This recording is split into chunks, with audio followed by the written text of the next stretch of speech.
আসসালামু আলাইকুম।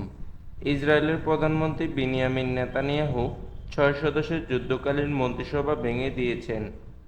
সোমবার ১৭ জুন কাতার ভিত্তিক সংবাদ মাধ্যম আল জাজিরার প্রতিবেদনে এ তথ্য জানানো হয়েছে। এক সপ্তাহ আগেই মধ্যপন্থী বিরোধী নেতা বেনি গানজ এবং তার মিত্র গাডি আইজেনকোট যুদ্ধকালীন এই মন্ত্রিসভা থেকে পদত্যাগ করেন। এরপরই এই মন্ত্রিসভা ভেঙে দেওয়ার পথ প্রস্তুত হয়। সোমবার বিভিন্ন রিপোর্টে বলা হয়েছে, রোববার সন্ধ্যায় রাজনৈতিক নিরাপত্তা ক্যাবিনেটের সঙ্গে বৈঠকের সময় নেতানিয়াহু যুদ্ধকালীন মন্ত্রিসভা ভেঙে দেওয়ার ঘোষণা দেন।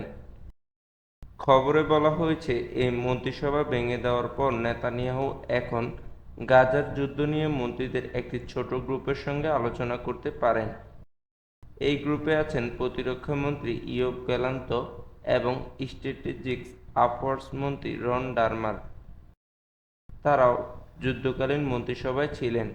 বেনি গানজের পদত্যাগের পর নতুন একটি যুদ্ধকালীন মন্ত্রিসভা গঠনের জন্য নেতানিয়াহুকে চাপ দিয়ে আসছিল তার জোটের কঠোর ডানপন্থী মন্ত্রীরা।